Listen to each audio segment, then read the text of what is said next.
Salut, c'est Sandrine et Ilia et on vous souhaite la bienvenue au podcast Femmes en Affaires. Ce mois-ci, on a eu l'honneur de recevoir une pionnière de la scène multiculturelle montréalaise, Fabienne Collat. C'est non seulement une artiste, une philanthrope, mais aussi une entrepreneure de renom. Fabienne Collat, elle est née en Haïti et c'est là-bas que sa carrière a débuté en tant que mannequin. Elle a d'ailleurs été couronnée Miss Haïti en 2000. Suite à ça, elle s'est dirigée vers le monde du cinéma et elle est devenue actrice. Aujourd'hui encore, elle est considérée comme une des actrices les plus populaires du cinéma haïtien. En 2003, elle décide d'immigrer au Québec, mais se rend vite compte de la sous-représentation des artistes issus de la diversité. Elle décide donc de recréer la Fondation Fabienne Collat au Québec, avec pour mission de créer des plateformes qui mettent de l'avant la diversité et l'inclusion dans le milieu culturel et artistique. C'est d'ailleurs de cette initiative que naîtra en 2005 le Festival international du film Black de Montréal. Ce festival unique en son genre a pour mission de mettre en avant des films sur les enjeux sociétaux que vivent les personnes noires à travers le monde. Mais aussi, il permet de faire briller la multiculturalité et le cinéma indépendant sur la scène internationale. Aujourd'hui, la Fondation Fabienne Collat, elle est à l'origine de 6 autres festivals similaires qui ont lieu dans des villes différentes comme Toronto, Halifax, New York ou encore Port-au-Prince. La Fondation Fabienne Collat offre également des bourses d'études dans le domaine des arts, des programmes de mentorat et des prix d'excellence pour récompenser des artistes issus de la diversité et leur donner une visibilité et un tremplin.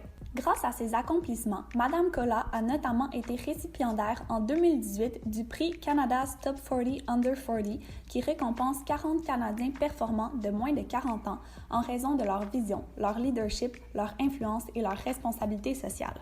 On vous laisse donc découvrir le parcours de Fabienne Collat à travers cette conversation motivante et inspirante qu'on a eue avec elle et dans laquelle, en plus, elle nous donne plein de conseils sur comment être un acteur positif du changement.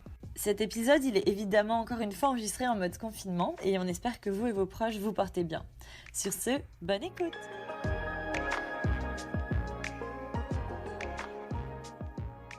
Alors merci beaucoup d'avoir accepté cette invitation. On est vraiment super honorés de vous recevoir sur le podcast Femmes en Affaires. Mais on pourrait peut-être remonter là à quand vous étiez à Haïti, puis on voulait juste savoir pourquoi vous avez décidé de vous établir au Québec quand vous étiez quand même jeune, à 24 ans, puis que vous aviez justement une carrière assez prometteuse en fait, j'avais aucun plan de venir m'installer ici. C'est complètement par accident. Mais c'est un bel accident qui m'est arrivé dans ma vie parce que je ne regrette pas du tout. Je suis venue voir des amis à Chicoutimi. Alors, je connaissais même pas Montréal parce que toute ma vie, je connaissais Marie-Ève Lavoie qui était ma correspondante. Peut-être que vous êtes trop jeune, vous ne connaissez pas cette époque-là où tout le monde avait des correspondants internationaux. Donc, on s'échangeait des lettres, des courriers. Il y avait des... Ah, super! Ouais, il y avait même des agences qui matchaient des jeunes de partout dans le monde. Et c'est ainsi que moi, c'est dans le cadre de mon église. On était dans la même église protestante, elle à Chicoutimi, moi en Haïti. Et les pasteurs de ces deux églises-là se sont dit, on va mettre les jeunes en contact.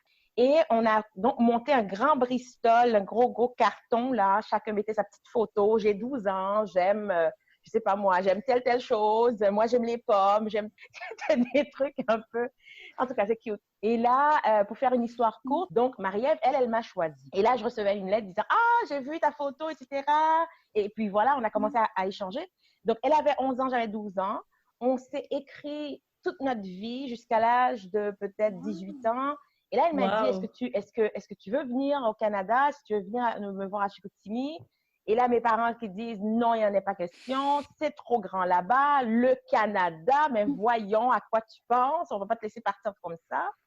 Et il faut dire que là-bas, en Haïti, dans notre culture haïtienne d'Haïti, on ne peut pas faire ce qu'on veut à 18 ans, puis on ne laisse pas la maison à 18 ans non plus. On laisse la maison une fois qu'on est marié.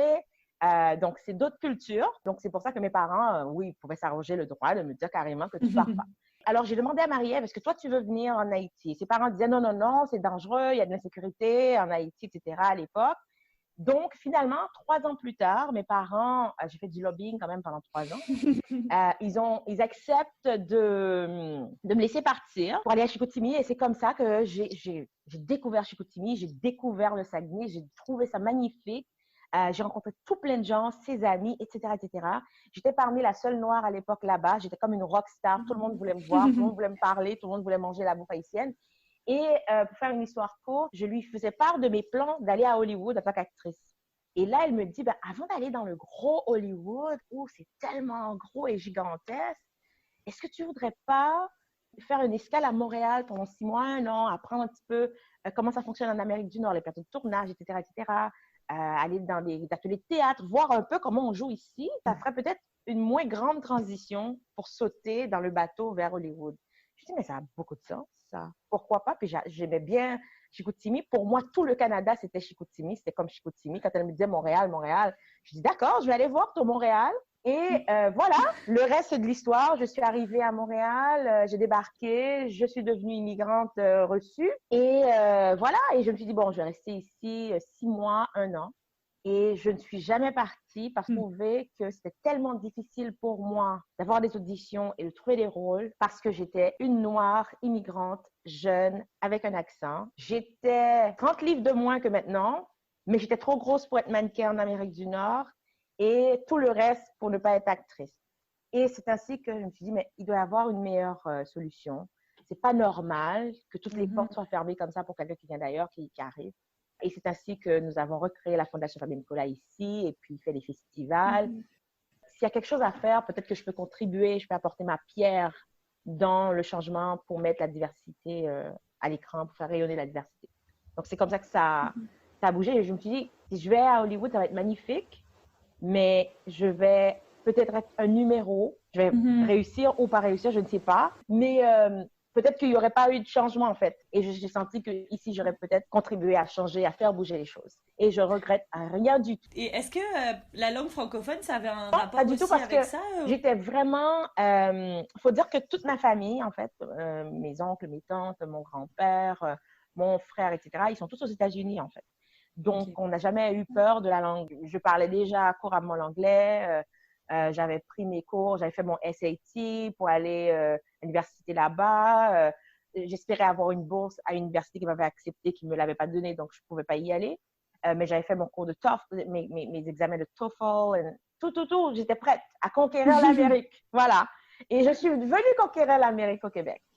Puis est-ce que vous pensez que c'était comme un peu un rêve pour vos parents aussi de voir que vous alliez justement à venir conquérir l'Amérique? Ils étaient, comment je peux dire?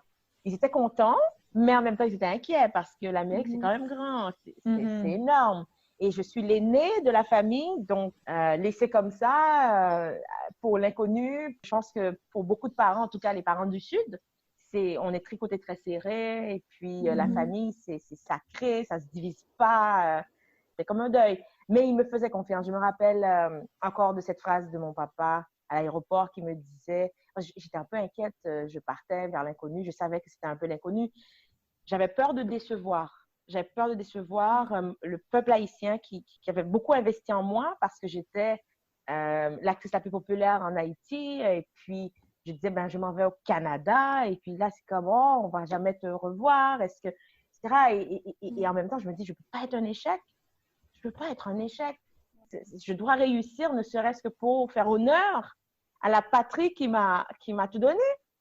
Donc, mon papa a vu tout ça dans mes yeux en m'accompagnant à l'aéroport et il m'a pris par la main, il m'a dit, ne t'inquiète pas, je m'inquiète même pas pour toi parce que tu es née pour gagner. Tu es une gagnante. Le monde laissera toujours passer celui qui sait où il va. Donc, vas-y, fonce. Tu es née pour gagner, tu vas arriver. Et ça m'a comme donné une espèce d'élan et pour croquer dans cette vie-là et essayer et prendre des risques, en fait. Et depuis lors, je prends des risques parce que je sais que dans ma tête, j'entends toujours mon papa qui me dit « Le monde laissera toujours passer celui qui sait où il va ». Donc, ma vision numéro 1, c'est assure-toi que à chaque fois que tu fais quelque chose, que tu prends une décision, que tu mets un projet en avant, que tu sais exactement c'est quoi l'objectif et la destination finale. Il faut que tu saches où tu veux aller. Parce que le monde laissera toujours passer celui qui sait où il va. Donc, si tu ne sais pas du tout où est-ce que tu t'en vas avec ton affaire, c'est sûr que personne ne te laisse passer. Alors, je pense que c'est quelque chose qui m'inspire encore aujourd'hui. Vous parlez du coup beaucoup de votre père comme une figure d'inspiration un peu. On a vu que votre mère aussi était une femme entrepreneur, c'était une femme d'affaires. Est-ce que ça a été, elle aussi, c'était un rôle modèle? Est-ce que elle vous a inspiré dans votre cheminement? Ma maman m'a permis de voir qu'une femme, ça pouvait tout faire. Ma maman m'a permis de comprendre qu'une femme, il n'y avait pas de limite. Elle avait 3 enfants, elle avait eu une enfance difficile, elle avait eu un mariage catastrophique parce qu'ils se sont séparés quand j'avais peut-être 8 ans. Et ils ont divorcé peu de temps après. C'était horrible, leur divorce, tout comme leur mariage, là. Et je pense qu'à part avoir fait les 3 enfants, je pense que c'était la meilleure chose qui pouvait leur arriver, c'était leur divorce, parce qu'ils étaient vraiment pas faits pour l'un pour l'autre. Mais dans tout ça, c'est une femme qui a gardé sa dignité, qui se levait le matin et qui était déterminée et qui travaillait dans l'administration publique. À côté, elle faisait du commerce. Je l'aidais à vendre, à écouler sa marchandise à l'école, auprès des parents de mes amis, dans le quartier, etc. Je voulais gagner sa confiance tellement. Je voulais qu'elle me fasse confiance avec tout ça, ce qu'elle a fait. Et puis, j'ai travaillé très fort pour vraiment montrer que j'étais à la hauteur. Donc, je pense que grâce à elle, j'ai pu développer une bonne partie de mes compétences en affaires, en vente, en confiance en moi. J'avais un modèle tous les jours à la maison qui me montrait que tout était possible. Tout était possible. Jamais de la vie on parlait du fait qu'elle était une femme ou que les hommes c'est différent. Non, il n'y avait pas ça. Il y avait juste ma maman, elle peut tout faire. Elle est une femme forte. Et du côté de mon papa aussi, j'ai travaillé avec lui parce qu'il avait son entreprise, un salon de photo. Lui, c'est plutôt un artiste entrepreneur. Et donc, l'été, je travaillais dans son salon. J'avais le petit personnel sous ma responsabilité, c'est-à-dire les femmes de ménage, les gens comme ça, etc., la petite caisse et tout. Je prenais des décisions déjà. Et puis, il fallait que je sois très bonne en vente pour convaincre les clients de faire prendre en photo, de prendre le plus gros package que ce pourquoi ils étaient venus. I was upselling them, comme on dit. Et là, j'avais 14-15 ans, quoi. Donc, des deux côtés, je pense que j'ai beaucoup appris du côté de la vente, du côté du pitch, du côté du commerce, des affaires. J'ai eu ça très tôt des deux côtés. Et on se demandait justement comment la transition s'était faite entre vous, l'artiste, vers la femme entrepreneur. Puis on se demandait où est-ce que vous aviez pris vos capacités de négociation, de persuasion. Mais là, on comprend que c'était comme ancré en vous. Je pense que j'avais les deux côtés. J'avais le côté artistique très poussé. Ma mère faisait du théâtre quand elle était à l'école. Mon papa est photographe. Donc, le côté artistique a toujours été là en moi. Et le côté des affaires, je l'ai eu très tôt aussi. Donc, très tôt, je pense que j'ai pu développer. Et c'est pas facile, hein, parce que souvent, je suis en guerre contre l'artiste qui est un peu trop artistique et puis je dois regarder les chiffres. Et d'autres fois, ben, c'est l'artiste qui est en guerre contre la femme d'affaires ou vice-versa. Donc, c'est pas toujours évident. Des fois aussi, je trouve que ben là, c'est trop cartésien, c'est trop catégorique. J'ai plus de plaisir, c'est trop business. Il faut un petit peu de folie, il faut un petit peu d'art là-dedans aussi. Donc, essayer d'allier les deux, ça, c'est pas difficile à proprement parler, mais des fois, j'ai des conflits par rapport à lequel qui prend le dessus. Mais je suis capable aussi de faire la part des choses, dépendamment du projet dans lequel je suis. Eh bien, ça va être soit moitié-moitié, soit c'est carrément un côté qui prend le dessus. Par exemple, quand j'ai des réunions, des rencontres avec les équipes de programmation, par exemple, des festivals, eh bien là, je mets souvent mon chapeau d'artiste aussi pour comprendre un peu où est-ce qu'on s'en va, le côté créatif, le côté artistique, etc. Mais quand je parle à mon conseil d'administration, quand je parle à mes équipes d'administration, eh bien là, c'est les chiffres, on parle beaucoup plus de ça et je mets mon chapeau de femme d'affaires, mais aussi pour défendre la programmation. Donc, je trouve que ça me sert très, très bien d'allier les deux, en dehors des petits conflits qu'il peut y avoir entre le côté droit et le côté gauche de mon cerveau. Mais justement, tantôt, quand vous disiez que votre père, il disait comme il faut savoir où aller, ben comment vous avez fait, vous, pour savoir où aller dans la création d'un festival quand au début, vous étiez plus, justement, du côté artistique à ce moment-là? En fait, je ne suis pas venue ici pour dire qu'on va créer des festivals ou qu'on va recréer ma fondation qui existait déjà en Haïti d'ailleurs, pour une autre mission. Pas du tout. J'étais venue ici sincèrement pour conquérir l'Amérique en étant une actrice à la conquête du grand écran, du petit écran et jouer et être mannequin, etc. En tant que femme noire de la Caraïbe, donc j'avais des courbes. On m'a fait comprendre que j'étais trop grosse parce que juste j'avais des fesses, donc ça marchait pas pour être mannequin. Aujourd'hui, peut-être que ça aurait marché si j'avais 24 ans et que j'étais 30 livres de moins parce qu'aujourd'hui, il y a les tailles plus et puis il y a toutes sortes de choses. Du côté des festivals, en fait, c'est vraiment à force de ne pas trouver de porte ouverte, de ne pas trouver d'opportunité, que le côté activiste en moi s'est révélé. Et je dis, mais c'est pas normal, c'est pas possible. Il doit y avoir une meilleure opportunité. Et là, quand je ne trouvais pas l'audition assez, j'ai joué dans Watatata, j'ai eu quelques rôles quand même, mais jamais rien de soutenu. Et là, j'ai dit, je vais faire venir des films d'Haïti. on va les passer ici. Les gens vont découvrir une nouvelle cinématographie, mais en même temps, il y a quelqu'un, quelque part, qui va dire, ah, cette petite, elle peut jouer, on va lui donner une chance. Eh bien, il n'y avait aucun festival qui pouvait prendre ces films-là. Ils n'en voulaient pas. Tous les festivals ont dit non.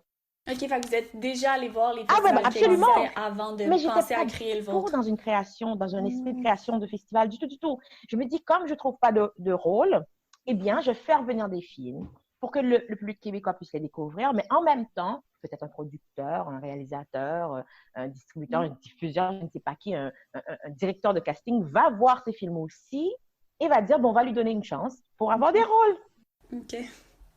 Et là, malheureusement, je me bute encore à des portes closes parce qu'il n'y a aucun festival qui soit intéressé par ces films.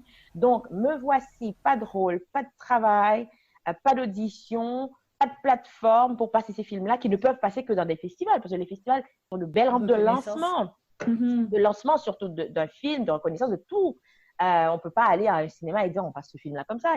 C'est tout un système. Et là, c'est là que je me dis dans mon désespoir, dans ma frustration, parce que j'étais frustrée, j'étais désespérée. Et c'est là que j'ai pensé que non, il devrait y avoir une meilleure façon.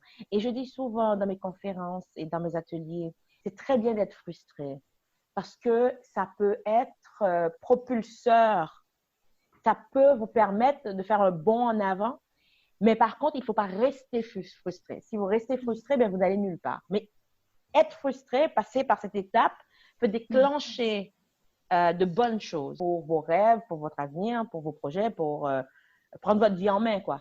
Et j'ai touché le fond à ce moment-là et c'est ainsi que je me suis relevée et j'ai dit non, il doit y avoir une meilleure façon et c'est ainsi qu'on a recréé la Fondation Fabien Nicolas pour vraiment promouvoir la diversité à travers les arts.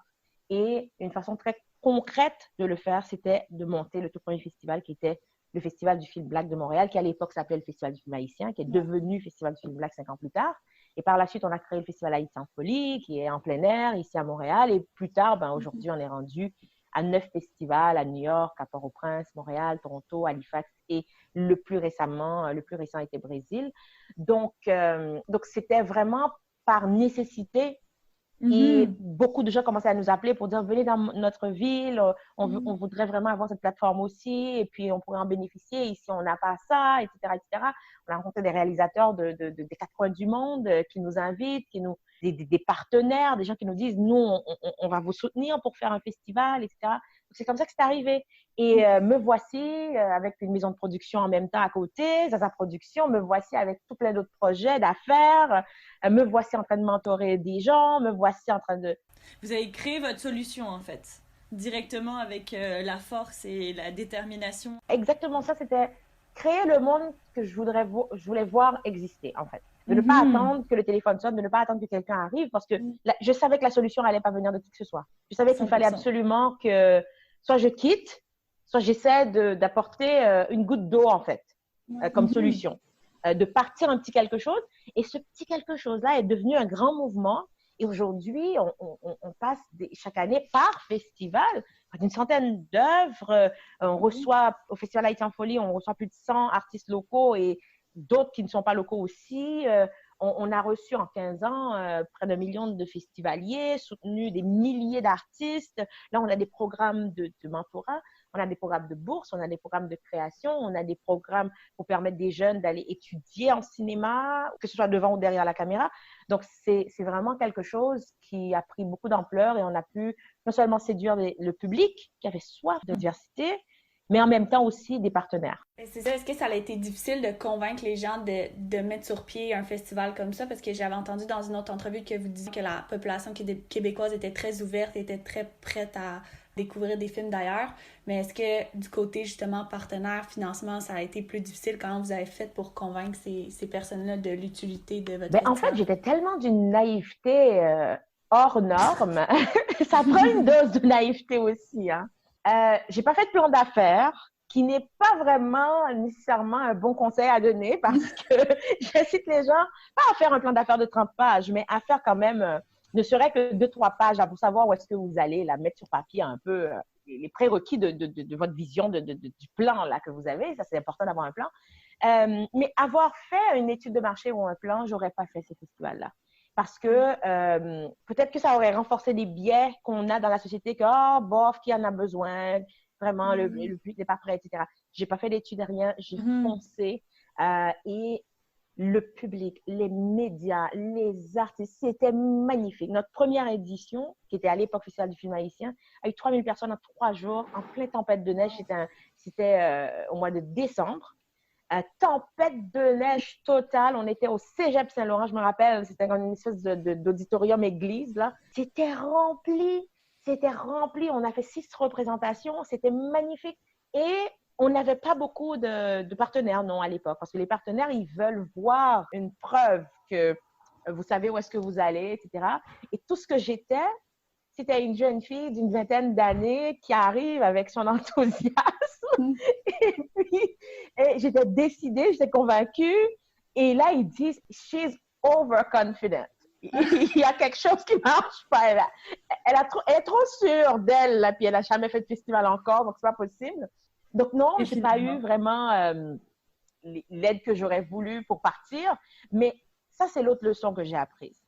Personne ne veut monter à bord d'un train qui n'est pas en route, qui n'est pas déjà en marche. Et ça, c'est quand on parle des partenaires financiers, des commanditaires et des subventionnaires, etc. Ils veulent toujours voir, est-ce que vous y croyez tellement que vous êtes déjà parti tout seul? Est-ce que vous avez une preuve que ça a fonctionné, etc. Donc, je dis toujours aux gens, foncez. Foncez avec les moyens du bord. Commencez plus petit, mais commencez avec qu'est-ce que vous avez maintenant, là où vous êtes. Et en voyant que ça fonctionne, beaucoup de gens vont entrer dans le bal avec vous. Beaucoup de gens vont commencer à vous soutenir parce qu'ils ont vu que, cette petite, elle est déterminée, elle s'en va quelque part, ça vaut la peine. Mais si vous restez là et vous dites, j'ai ce beau projet-là, regardez comment c'est magnifique, regardez mon plan d'affaires, regardez ci, regardez mes études de marché, regardez ça. Et là, tu restes comme ça va être un peu plus difficile. À moins que ce soit de l'argent de la famille, qu'on appelle du love money, là, de l'argent de la famille et des amis très proches. Mais si vous voulez vraiment une crédibilité, commencez là où vous êtes avec ce que vous avez et très rapidement, vous allez avoir des adeptes, des followers, des partenaires, des gens qui vont vraiment vous propulser. C'est un bon conseil parce que ça encourage aussi les personnes qui n'ont pas forcément des études en affaires ou en gestion à se lancer puis à y aller au final quand on y croit vraiment ça fonctionne. C'est quoi le plus grand défi auquel vous avez fait face avec ces festivals-là? Le plus grand défi a été de convaincre des partenaires parce que c'était un modèle qu'ils n'avaient jamais vu. Là. Ce que je ne vous ai pas dit, c'est que je me rappelle quelqu'un qu'on m'avait dit d'aller voir de la communauté haïtienne parce que c'est un leader de ma communauté. Donc, tout le monde dit, va le voir, demande-lui conseil, etc. Alors là, j'y vais avec toute ma naïveté, ma candeur, mon enthousiasme. Je pense que je vais faire un festival et puis voilà. Et puis, je voyais déjà ce festival-là. Et puis, le monsieur m'a entendu, il m'a regardé, il m'a dit, est-ce que tu as déjà été à un festival? Je dis, oui, j'ai été à un festival. Puis pour moi, c'était comme, je connaissais tout là parce que j'étais à un festival. Et puis, il dit, est-ce que tu as déjà fait du bénévolat dans un festival? Je dis, non, pas encore. Il dit, est-ce que tu as déjà travaillé dans un festival? Je dis, non, pas du tout. Il dit, moi, je te conseille, là, va faire du bénévolat à un festival. Puis si tu aimes ça, là, va travailler dans un festival pendant 2-3 ans. Puis après, tu auras appris tellement et là, tu pourras monter un festival. Donc, imaginez cette espèce d'icône de ma communauté qui me dit ça. Je lui réponds, mais je dis, c'est parce que j'ai pas 3 ans, j'ai pas 2 ans. Ouais. C'est maintenant, il faut que ça se passe là. Et il ne pouvait pas comprendre pourquoi. C'est parce que, vous savez, le succès, c'est une décision. On ne peut pas rester là à attendre les bonnes conditions parce qu'il n'y aura jamais de bonnes conditions. Je suis la preuve vivante qu'on n'a pas besoin d'avoir un bachelor pour réussir en affaires ou pour faire des affaires. Ça nous prend une volonté, une idée, un projet, une vision, une détermination et surtout un plan. Ça, c'est très important. Et puis, petit à petit, on construit tout ça. Et la preuve, il y a beaucoup de gens qui ont des diplômes en administration des affaires et qui ne sont pas des entrepreneurs ou qui ne sont pas devenus des super entrepreneurs non plus. Donc, je pense que chacun peut tracer son chemin. Mais ça dépend comment vous avez faim de qu'est-ce que vous voulez apporter dans le monde. Est-ce que vous ne pouvez pas vivre sans ça? Est-ce que si vous ne le faites pas, votre vie va manquer quelque chose? Si la réponse est oui, do it.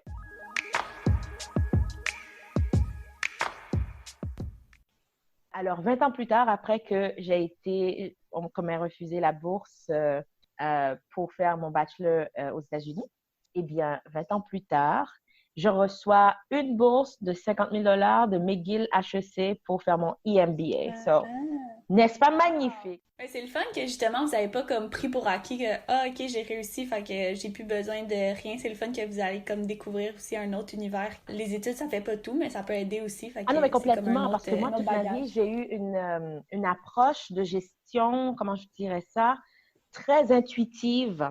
Je gère avec mon gut qu'est-ce que je sens que c'est bon puis je m'entoure quand même de gens qui connaissent plus que moi. Bien que je donne beaucoup la chance aux jeunes aussi qui arrivent, comme mentors, etc., puis qui font leur place dans l'organisation. Mais je sentais que j'avais besoin d'autres outils, de plus d'outils pour aller à la conquête du monde. Quand j'ai su que je pouvais faire le EMBA, c'était juste formidable et je ne pouvais pas rêver mieux. Ah ben félicitations, je suis contente félicitations. pour vous. Je voulais savoir, en fait, quand vous avez créé ce festival-là, c'était un peu votre solution à vos problèmes, mais qui au final ont répondu, vu comment ça a marché, à des problèmes ou à un besoin que beaucoup d'autres personnes avaient. Donc en fait, cet auditoire-là plus diversifié, il était presque acquis. Mais comment vous êtes allé chercher vraiment cette diversité-là de personnes et attirer vraiment le plus de personnes différentes au festival et pas seulement des communautés précises? Ben en fait, au départ, la première édition, on a parti les festivals, j'avais même pas une clientèle cible. Je me dis, je veux n'importe qui a 10 $. Il est ma clientèle. Donc, qui a 10 $ pour acheter un billet, c'est ma clientèle cible. Donc, effectivement, vu ma proximité avec les médias de la communauté haïtienne ici, donc c'est sûr que j'étais invitée partout dans les médias haïtiens. Donc, la communauté haïtienne est venue en grand nombre, mais j'avais aussi évidemment d'autres personnes qui n'étaient pas du tout haïtiens qui sont venues parce qu'ils étaient curieux, ils voulaient voir c'était quoi cette affaire de film haïtien. Et, ils n'étaient pas au courant qu'il existait un film haïtien, donc c'était de la belle curiosité, j'aime ça. Par la suite, on a commencé à faire des relations de presse, à aller dans de plus en plus d'autres médias plus grand public. Et donc, c'est le public de ces médias-là qui sont venus voir ces films, voir les festivals, etc., etc. Et bouche à oreille également. Moi, je dirais c'est déjà les médias. Tout le monde a ouvert la porte, a dit c'était magnifique, viens nous expliquer cette affaire-là. À l'époque, aux premières éditions, on n'avait même pas assez d'argent pour faire de la publicité. Donc, ces entrevues qui sont gratuites nous ont vraiment aidé à faire connaître ce mouvement. On avait des gens autant des communautés d'affaires que monsieur et madame tout le monde, que des jeunes étudiants, que des artistes aussi, que c'était magnifique. C'est vraiment intéressant parce que nous deux, on est membres d'un comité qui s'appelle Femmes en Affaires à HEC. Puis justement, parce qu'on s'appelle Femmes en Affaires, souvent on essaye de faire des conférences pour attirer les gens puis parler de problématiques et des enjeux qu'on vit en tant que femme, mais qui sont aussi le problématique de tout le monde en tant qu'allié. Puis je trouve que c'est vraiment difficile justement de convaincre les gens de venir et de se sentir interpellés par ça parce que on s'appelle Femmes en Affaires. Rester dans sa propre communauté seulement, il n'y a rien de mal à ça, mais quelque part, c'est comme si on faisait son anniversaire, son party d'anniversaire, et puis on est tout seul à boire, à manger, à danser. Ça peut être amusant, mais c'est moins le fun. Pour moi, à chaque fois que je vois des gens qui ne sont pas nécessairement de nos communautés noires ou haïtiennes, je crois encore plus à l'humain, en fait. Je crois vraiment, ça me montre qu'il n'y a pas de barrière. Il y a juste les barrières qu'on se met dans la tête et que certains essaient de véhiculer, quoi. C'est dommage, on est dans une société où souvent, il y a un petit groupe qui va prendre des décisions pour la majorité. C'est-à-dire que quelqu'un décide que non, c'est pas ça que les Québécois veulent voir. Du coup, à la télévision, il n'y a pas de diversité. Il n'y a pas de diversité parce que quelqu'un a décidé que voici qu'est-ce qu'on devrait voir en tant que société. Et nos festivals prouvent, et pas seulement nous, parce qu'il y a plusieurs autres festivals aussi qui sont très ouverts à la diversité, nos festivals prouvent de plus en plus de jour en jour que le public québécois, canadien et même mondial, c'est un public qui a soif de diversité, qui veut voyager, qui veut voir autre chose, qui veut rencontrer du monde. Donc, je pense que c'est important, que ce soit au niveau d'un festival, que ce soit au niveau des des comités que vous pilotez. C'est très important de s'assurer d'ouvrir aux autres, surtout les hommes. Parce que si on veut avoir à long terme l'équité, on ne peut pas avoir ces discussions-là sans eux. Il faut qu'ils soient autour de la table pour comprendre les enjeux, pour savoir comment y faire face. Ils doivent faire partie de la solution. C'est pour ça que nous, en fait, dans nos conseils d'administration, dans nos équipes, il y a des gens de toutes les couleurs. Notre but, c'est vraiment d'avoir tout le monde parce que quand il y a de la diversité autour de la table, les idées sont tellement plus riches et puis on va beaucoup plus loin et plus vite. Mais je pense que justement, les gens, ils commencent à comprendre que quand on a comme une équipe diversifiée, c'est bénéfique pour tous. Sauf que des fois, c'est difficile quand même d'attirer les gens à notre cause. Vous, dans votre cas, ça a super bien marché, fait que tant mieux. Mais par exemple, nous, d'attirer des hommes, des fois, c'est plus difficile. Fait que c'est pour ça qu'on se demandait si vous aviez comme des conseils. Ah non, mais le conseil, c'est vraiment commencer par inviter les gens. Commencer par leur lancer l'invitation, tout bêtement. Tout bêtement, leur lancer l'invitation. Quand je commençais surtout de croiser des journalistes auxquels j'avais absolument pas accès et je les croise comme ça dans la rue, quelque chose comme ça, et je leur dis « Hey, est-ce que vous avez une minute? Est-ce que je peux vous déranger 30 secondes? Je suis une telle, voici ce que je fais. J'aimerais tellement venir vous en parler à votre émission parce que je pense que votre public serait peut-être intéressé à entendre ça. Qu'est-ce que vous en pensez? Ça encouragerait aussi la diversité, etc. » C'était très rare que quelqu'un me disait « Je veux rien savoir de ça. » Moi, j'ai pas eu quelqu'un qui m'a dit ça. Même quelqu'un qui m'a dit « Je veux rien savoir. » Ils m'ont dit « Ah, appelez ma recherchiste à tel numéro. On va voir qu'est-ce qu'on peut faire. » Il y avait une ouverture. Donc, souvent, si on frappe à la porte, ça ne veut pas dire que ça va toujours marcher, mais à force de se frapper, ça va finir par ouvrir. C'est pas parce que nous l'avons fait que ça a été facile. C'était à coup de travail, des week-ends sans sommeil, des soirées sans dormir. Parce que j'avais un rêve, je bâtissais quelque chose et j'avais pas une grosse équipe à l'époque. Donc, il fallait que je fasse quasiment tout. On était tellement une équipe restreinte qu'il fallait que je donne mon 150%. À inviter le plus de monde possible, vous risquez absolument rien. Le pire qui puisse arriver, c'est que quelqu'un vous dise « Non, j'ai pas le temps » ou « Non, ça m'intéresse pas ». Mais c'est pas grave. Osez demander, et quelle que soit la personne. Puis aussi, justement, en parlant de diversité, vous avez été la première femme noire à aller à l'émission Dans l'œil du dragon. Quel impact vous pensez que ça a sur les auditeurs qui voient ça, puis peut-être les jeunes femmes qui aspirent justement à aller dans le milieu de la télé? J'ai eu une vague de félicitations, mais aussi de remerciements de gens de toutes les couleurs, hein, parce que ça prenait ça, tu avais toute ta place là, que ça change l'image qu'on a, en fait, des entrepreneurs. Parce qu'on peut être jeune, on peut être noir, on peut être immigrant, on peut être autre chose. Parce qu'avant, l'image de l'entrepreneur a toujours été une image stéréotypée blanc, et puis c'est ça, et puis il fallait peut-être être pur, etc. Je suis très contente aussi qu'il y ait un Libanais, Québécois-Libanais dans l'émission, Georges Karam, qui lui est un dragon régulier. Alors, j'étais tellement fière, puis en plus, on a fait un deal ensemble dans l'émission pour soutenir un entrepreneur de la diversité. En plus, écoute, c'était... Donc, je pense que c'est une bonne chose, selon ce que j'ai lu aussi, qu'on a brisé un plafond de verre. Donc, je pense que l'émission... Mais les producteurs de cette émission-là, ils sont tellement ouverts à ça. Hein? C'est pas comme s'ils étaient fermés avant. C'est juste que peut-être que, comme on dit en bon québécois, ça s'est pas donné. Moi, je pense que l'important, être premier, c'est magnifique. Mais être premier et être le seul, c'est très dommage. Être premier, moi, je pense que ça ouvre la porte à tout plein d'autres entrepreneurs de dire « Oh, peut-être que moi aussi, je pourrais être là un jour. » Il faut qu'il y en ait d'autres. Il faut que je ne sois pas la première et la dernière parce qu'à ce moment-là, ça a servi à rien, en fait.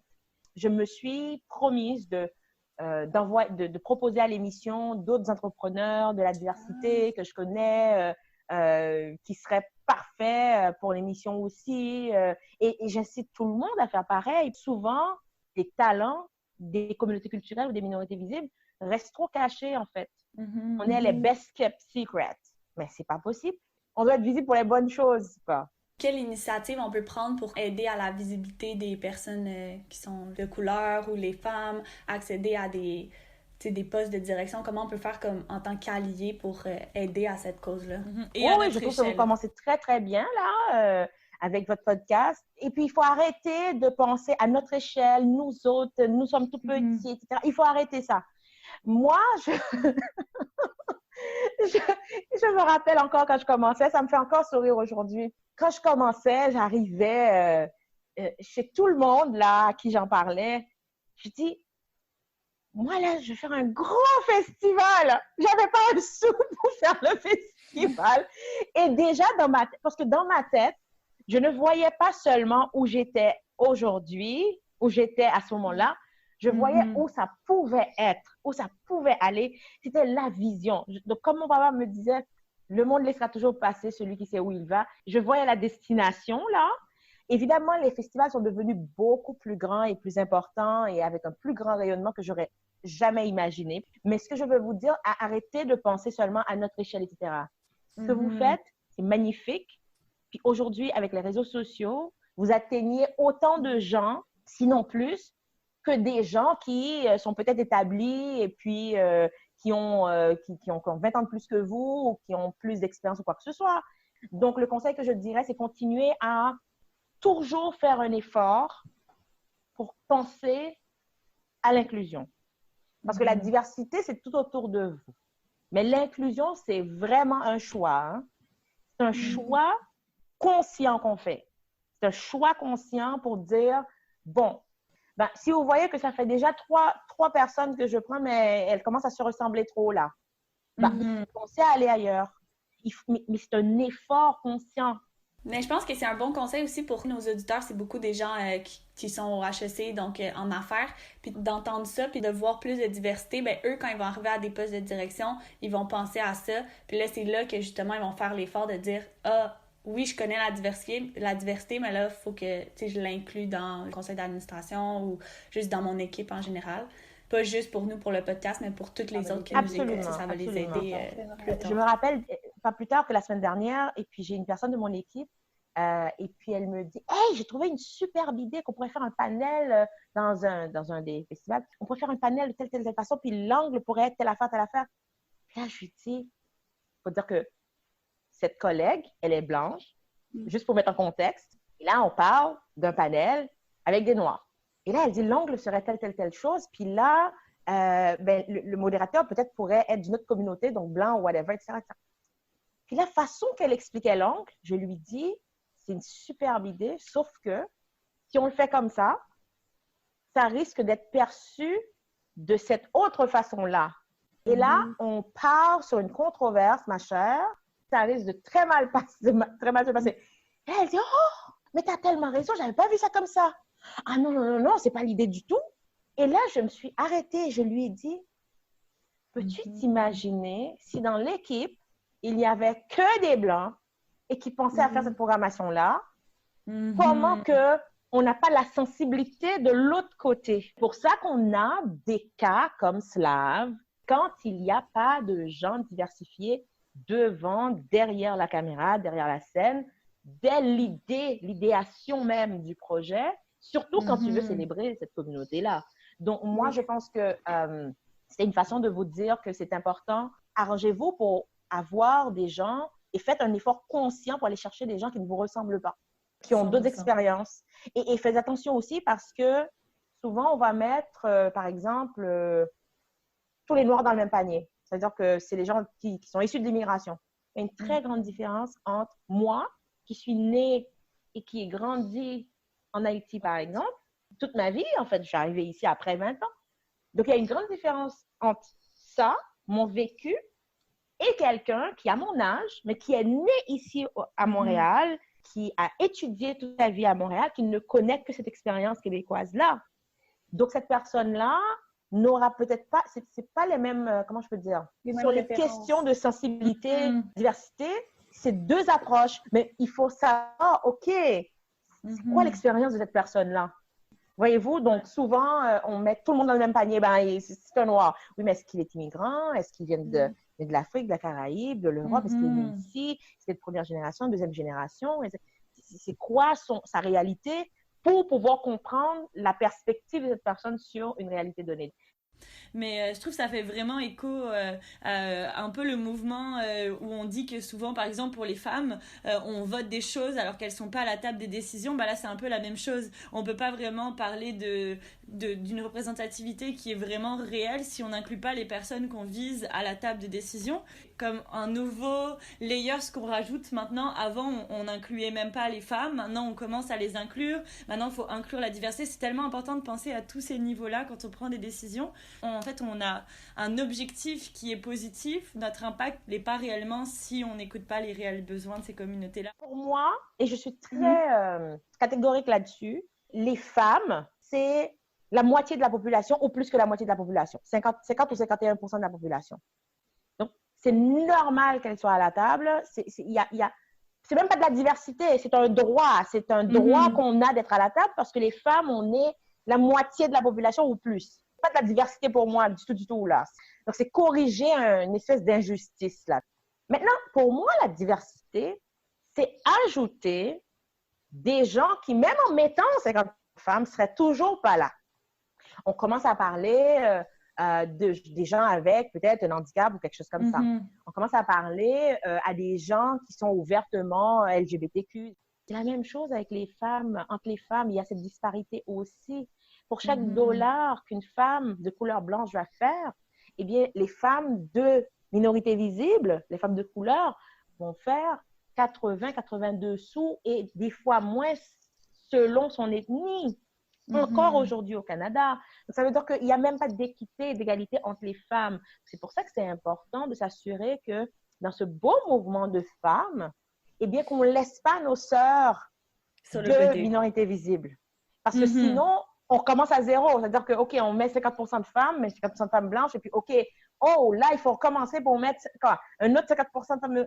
Tandis que si on faisait tout en même temps, là-dedans, on met pas juste les femmes, les hommes aussi de minorité visible, comme tout le monde ensemble. C'est-à-dire tout le monde monte ensemble dans le bus parce qu'on s'en va à la même destination et c'est comme ça que notre société va être plus riche. C'est, je pense, le mot de la fin parfait. Oui. C'est très encourageant et j'espère qu'on va tous continuer dans cette voie-là. Merci beaucoup. Merci d'avoir écouté ce 8e épisode du podcast Femmes en Affaires. On espère que vous avez aimé. Et si vous voulez encourager le podcast, vous pouvez aller nous laisser un avis sur Apple Podcasts ou nous suivre sur nos réseaux sociaux, sur Podcast FEA pour Instagram et Facebook. Merci.